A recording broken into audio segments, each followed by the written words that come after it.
Ken Sawatsky. I've disclosed before my grandson's level 10 autistic, and so is his grandfather. This is really sad for me. I've had projects since 2007 to satisfy your needs. They're both in Ryan Sundberg's district. People, they say, well, how come you can do all these things? Well, I have what's called a multiple personality order. Tomorrow, I could go out to 2 sites with the surveyor, or by the end of the week, schedule him to do the rest of the surveying, to do 3,000 to 5,000 square foot lots for 100 units. I can't get you guys to get off your asses and quit paying attention to cannabis long enough to go ahead and give me the carrots I need to do this. So it's very disingenuous for you folks to be talking about all this when those of us, these 2 parcels are free and clear. They're worth millions of dollars. I have the credit line to get started, $25,000 worth of sewer and water hookups just for the permits for the project I have in the area. So I would like some help with that. I'd like to have a more reasonable rate with that. Give me a few carrots, we'll do it. This would be the first of 2 projects. Me, myself, and I, and the rest of my staff, we could put 5 more of these together instantly as they're done, and I could have my friends Kernan Construction this time of year, if we expedited these projects, probably within whatever time frame your staff can do it, I can get engineering done and have these projects on board. And no reason why within 6 months the roads wouldn't be in, the ADA improvements wouldn't be to these sites, but you won't let us help. Very irritating. And that's why I've got to replace a few of you. There's just no doubt about it that if I have to put up with this level of non-cooperation when we should have a common cause, and I can work with Rex, Rex understands exactly the projects I'm talking about here, and others of you, such as Supervisor Sundberg, doesn't seem to have any interest in these kind of projects. You talk a lot, but when it comes down to rubber meeting the road, getting the help we need, and there's other of us out there in the same position I am. I mean, my $200,000 credit limit, which could be a couple million if I wanted it to be, is sitting vacant right now, ready to go, ready to break ground, ready to do this.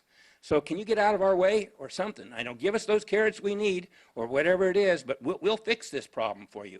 We're the competent people out in the community who have the skills, the education, the financial backing, and the assets to do these things. All we need is you guys to help us a little bit. Thank you.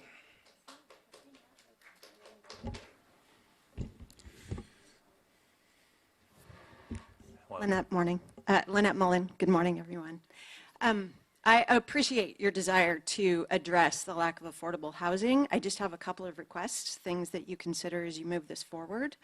The first is affordable housing and the Housing Trust Fund is a great idea, and my understanding is those funds would be used to better leverage federal funds in creating affordable housing. One of the challenges with that is that with federal funds, as the county knows, comes restrictions, and there are a lot of folks on the street with a history of evictions or drug convictions that will never qualify for federal housing. And so if the scope of this committee is limited, that may be something that this committee would not be addressing, and I think it's important that the committee look at the entire scope of needs, housing needs, for those that don't qualify for certain types of housing, to make sure you're talking about everybody.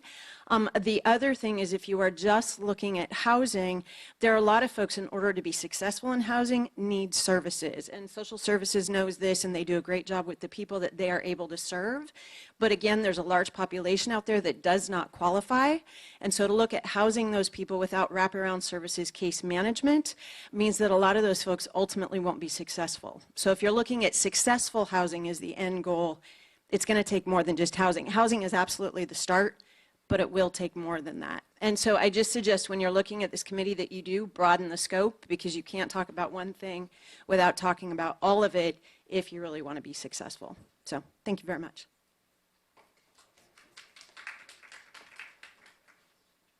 Welcome. Good morning. My name's Edie Jessup, and the Board of Supervisors Ad Hoc Committee on January 9th was tasked with 30 days to recommend whether or not to declare a shelter crisis in Humboldt County and recommend whether or not to create a task force or commission on homelessness in Humboldt County with the intent of ending the lack of affordable housing here in the county. Item H on the agenda today appears to propose a shelter crisis only until June of this year, or apparently just a temporary declaration that does not meet the request nor appear to respond to the county DHHS saying that there is not housing for the current homeless population. The draft resolution for a Citizens Advisory Committee on Affordable Housing Trust Fund and expenditures is non-responsive to the citizen petition for declaration of a shelter crisis and establishment of a citizens task force to create immediate, stable housing alternatives for the currently homeless in Humboldt County. This was not part of the ad hoc committee's charge by the board, and it is a long-term solution, perhaps very needed, but does not address the current immediate situation. The housing gap in Humboldt County, by HUD reporting from the county, is we have a lack of 693 beds to serve the current homeless population. And that doesn't include for Humboldt State or the 1,300 students that the Department of Education says exist in Humboldt County. The subpopulations that are included in the HUD reports on homelessness in Humboldt County include chronically homeless adults and families, severely mentally ill, chronic substance abuse, veterans, HIV/AIDS, domestic violence victims, youth, and physically disabled people. DHHS states that there is no affordable housing available now. Housing First policy is not working because there is not available housing. The impact and cost of health issues and criminalization of homelessness and homeless persons is not working to create a stable situation for those 693 or more houseless people, and it's costly. The County Board of Supes ad hoc committee recommendations do not appear to be responsive to citizens' petitions, Edie. by DHHS, Edie. and citizens weren't included in that. Please declare a shelter crisis that's real and commit to creating an immediate shelter for those Thank you. 700 people for whom there are no shelter beds. Thank you. Thank you.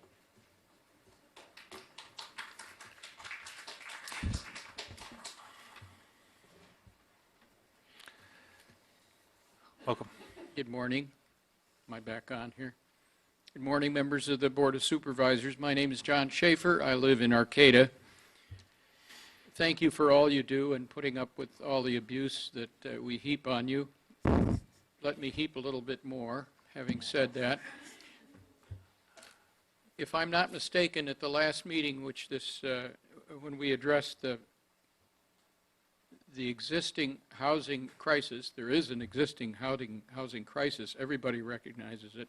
At the last meeting, I believe all of your constituents asked you to declare a housing crisis. Now, all of this business about committees and trust funds, these are good things to do, and I urge you to take those steps. But I urge you also to declare a housing crisis. Thank you. Thank you. I videotaped every single board meeting on homelessness in this room from 1993 until 1996. And the only reason I stopped was, and I would put it on community access, the only reason I stopped was because we got live TV coverage. I was going to say that that last meeting you had was the most impressive one that I've ever been at. I thought it was just extraordinary. The level of honesty and truthfulness and hope and compassion that was expressed by your staff and the staff of HHC, I never get the initials right, but you know what I mean, was the foundation for a transformational approach to homelessness on the North Coast. I have the transcript right here. Rex, I want to make this clear. I thank everybody who's ever stood up, spoken up, done anything to help people who are homeless. So we had a misunderstanding, but we don't have time to fix it in this 3 minutes. But you asked the best questions. You said, and I quote, I think we have to answer to everything we're doing and why it isn't getting better. And I think the frustrating part is throwing money at it and staff and people hasn't solved the problem. With all the money we're spending, isn't there anywhere in the United States where they're having success stories and that we can learn from them? That wasn't your exact bullets. And I think collaboratively, we can do AHA. We can find something to put 30, that's 36%. It's going to be steps. And then you talk about overcoming the environmental barriers. You were one person. There were questions and wisdom and hope and compassion and love expressed in this room that was just extraordinary. But by the process of creating this housing trust, whatever you're calling it, you are shortchanging exactly the process that is required to do the best at Humboldt County, because that's what Mike Wilson spoke to. We need to do our best. This is 30 years. I was here 30 years ago. And you set in motion something that could bring together the best innovative ideas that happen, not only in our county, because you said it is a national issue, it's a world issue. So we're all struggling with this. It's very complicated. It's not solved simply by throwing money at it. And I understand you're all busy, so you probably didn't get to listen, because I didn't hear everything until I read it through. But the thing is, it's not just about money. It's about people who can't fit into the programs, who can't adapt to housing as it is. They deal with the chronically homeless. They were very clear about that, you know, with Sally's programs. So you didn't have everybody at the table. You didn't have the veterans. You didn't have the people with AIDS. You didn't have all the other groups that are very involved.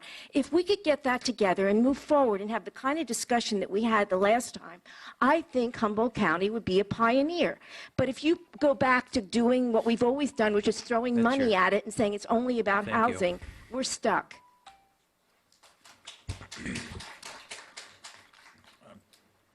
And then please don't clap. We try and make this an open meeting for everyone to feel welcome, and if there's someone with an opposing view, it could discourage them from participating. So I appreciate that courtesy. Thank you. I need the encouragement, please clap. No. I want to thank AHA for collecting the signatures and getting it before you. Thank you. And I want to sort of look at this as addressing both short-term needs and long-term needs. And both are welcome and necessary. The trust fund, money is needed. Housing is expensive. Housing is needed. So thank you for the trust fund committee, and go for it. Go get it. The shelter crisis declaration, and there was a question about what Eureka did. Eureka passed it in January of 2016. So it's been a couple years, and they've had it, and it's still in effect. There was no deadline. It took them until April before they actually used it. So January, February, March, April. So 3 months. It was 3 months in effect before they used it. Opened up what became the Betty Chin's Blue Angel Village, and then also opened up sleeping sites. So they used it. They still have it. Hopefully they'll use it again. That you are considering also using this tool as a state tool that reduces your liability and sets aside some codes, but not all. I hope that you pass it and that you use it. As for what's before you, you set a deadline. When I first looked at it, I said, Rex is planning to raise a lot of money really quickly. But yeah, I think it's a very ambitious deadline. for you, and I would suggest that perhaps instead you make it a time when it comes back to you for an update instead. And not put a deadline, because you'll still have a shelter crisis. You will still have a shelter crisis in 3 months, 4 months. I also, the ADA issue, this tool does not address it, but that's okay, because it should be addressed. And whatever you do, there needs to be ADA access.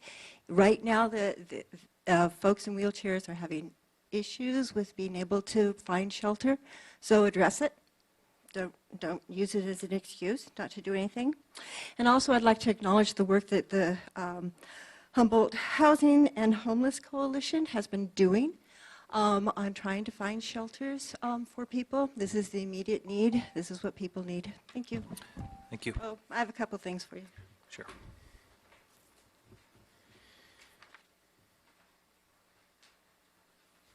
Welcome.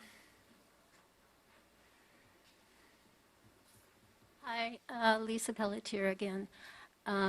In addition to being on the Legal Redress Committee of the NAACP, I'm also on a housing access work group in Arcata, which is part of Equity Arcata. And I've done a lot of research on this issue, and I would say I have talked to Wes Weir of the Housing Authority, I've talked to Nezzy Wade, I have interviewed a lot of people on this issue, and I'm still learning.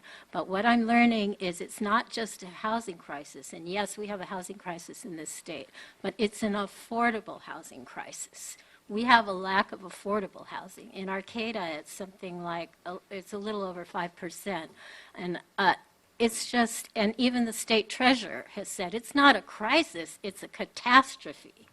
So you have to address this catastrophe.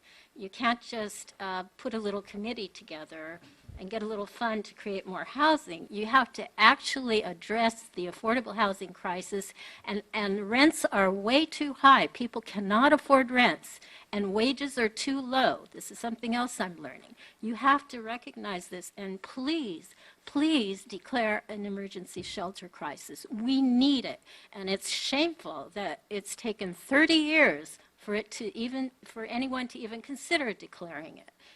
People are dying on the streets. So, I urge you and would deeply appreciate if you would do your duty and call an emergency shelter crisis. Thank you. Welcome. Good morning. My name is Deborah Carey. I think it's morning anyway. I just wanted to thank you for coming this far. I really appreciate all the work that you've done. I just ask that we are here. Let's not get held up here, because you guys have done a lot of work, and we could go forward. We know that this issue is longer than 4 months. We've been in it a long time. You know that the city of Eureka Rex is that Betty Chin is working with no ADA compliant. We can do this. Let's not get hung up. Let's not get hung up. Let's seriously work hard with each other. I want to work with you, but I'm saying work hard with each other, and I appreciate everything that you've done. Let's not get hung up on time limits, on it being winter shelter. Let's look at it as our community, public health and safety for all, and for all the people that are out there that don't fit into that. You heard Lynette say that there's many people that don't fit, and those people will still be out if we just do what we're going to do. So we need to address them all, and I know that it's a tough job, but I know you guys are the group to do that.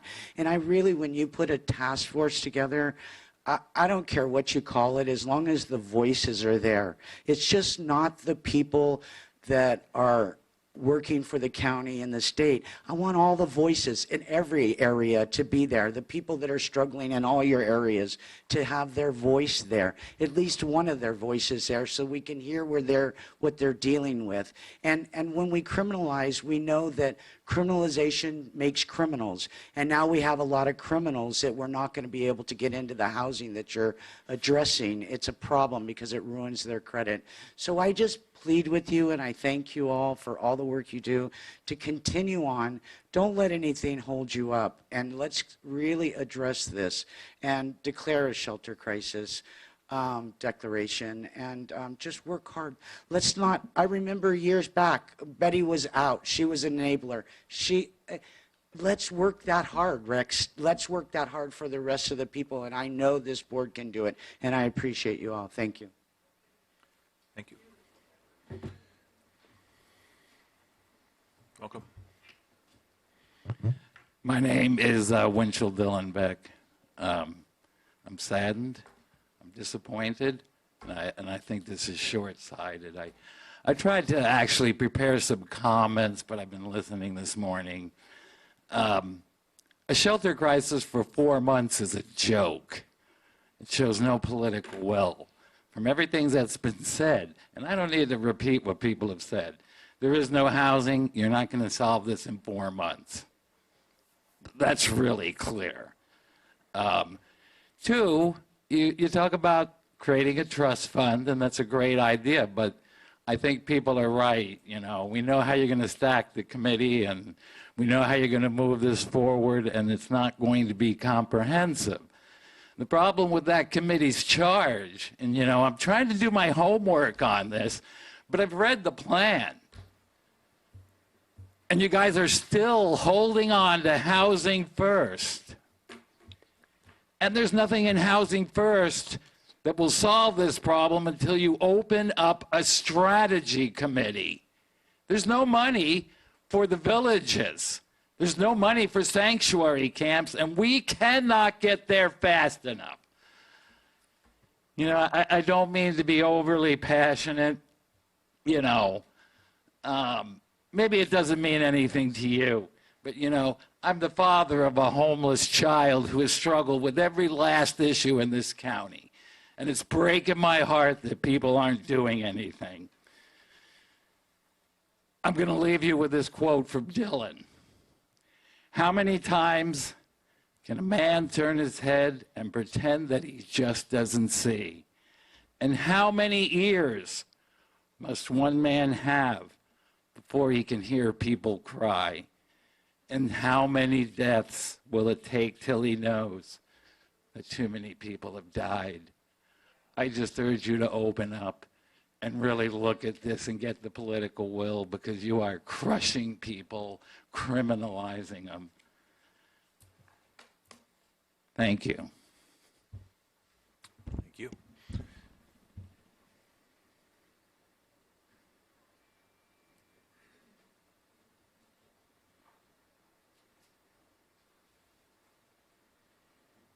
Welcome.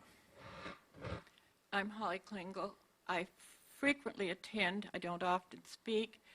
And I'm really torn. I know that you all are people of goodwill. And I know that we have a difficult problem to solve. And I know that we had trouble when we were doing the point-in-time count. An elderly friend and I spent 2 days at the Serenity Inn and then decided with my friend to go to the McDonald's on 4th Street and try to count then. People were afraid to talk to us. I'm a battered old woman. She is in worse physical health than I am, and people were afraid to talk to us. Now, we've got fear out there. We've got missing people out there.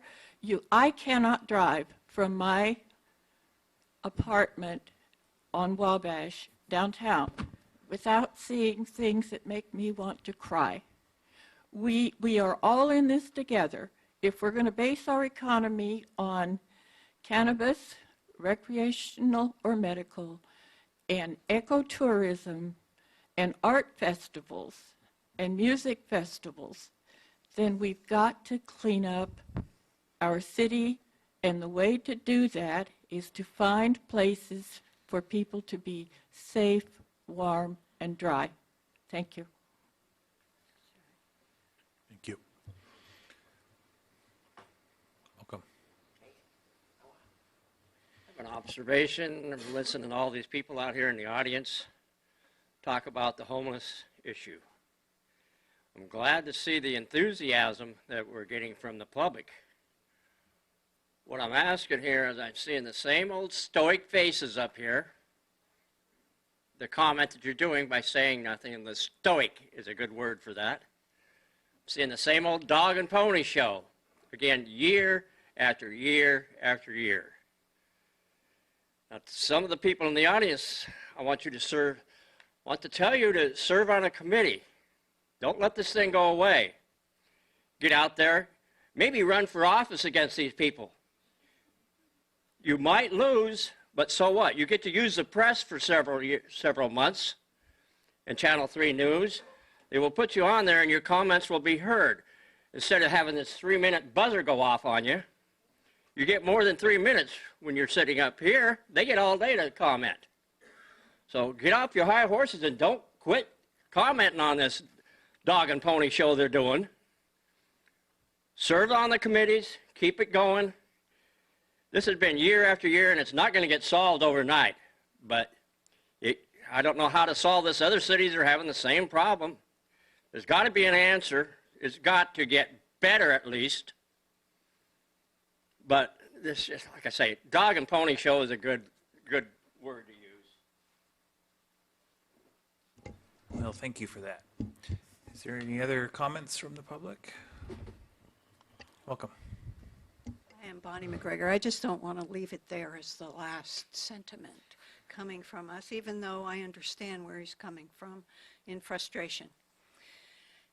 One person at a time ends homelessness unless we're going to, change of the very big structures in society that exist, because this has been, every time we solve a problem, it's something else comes and makes it worse. So I want to acknowledge that you're working on slippery slopes.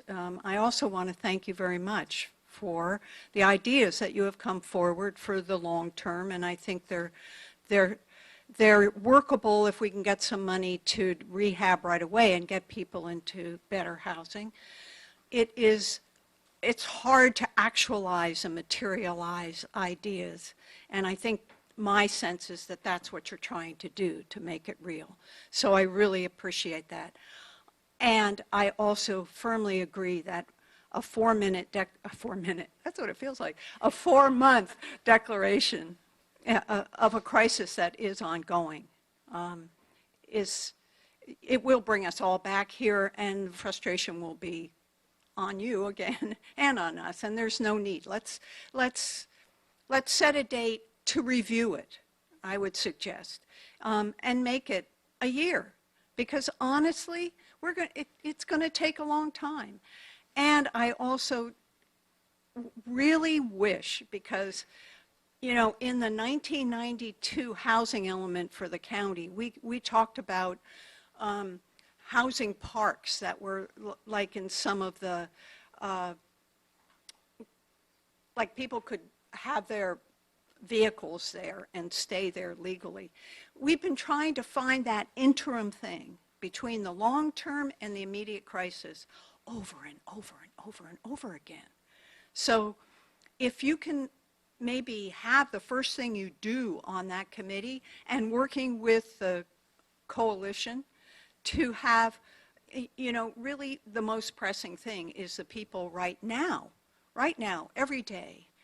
And I appreciate the heartbreak, because if you know 1 or 2 people, you know what it feels like. Every time it rains, I go, oh, the rain, because we need the rain, and I know what is happening to people's lives when it starts raining. So, yes, thank you, and let's all carry on and keep doing this. Thank you. Welcome. Good morning, everyone. Thank you for taking on this serious issue. There's obviously some excellent ideas and solutions that are being presented, and the challenge really is to put the team together to really make some tracks. I think one of the aspects of that team really needs to be relieving the roadblock, and I think the roadblock really is spelled NIMBY. A lot of people are very concerned about where a camp would be, or where this housing would take place. As much as it needs to happen, that I think really needs to be a part of the campaign, and that will help dissolve that roadblock. When we see some of these camps just filled with trash, and and we see the drug use and the theft and all that kind of stuff, we need to address that in our campaign and solving this problem. So I hope that's not ignored, and I think that will really help us out a lot. Thank you very much. Thank you. Any other public comments? Okay, we will close public comment and bring it back to the board.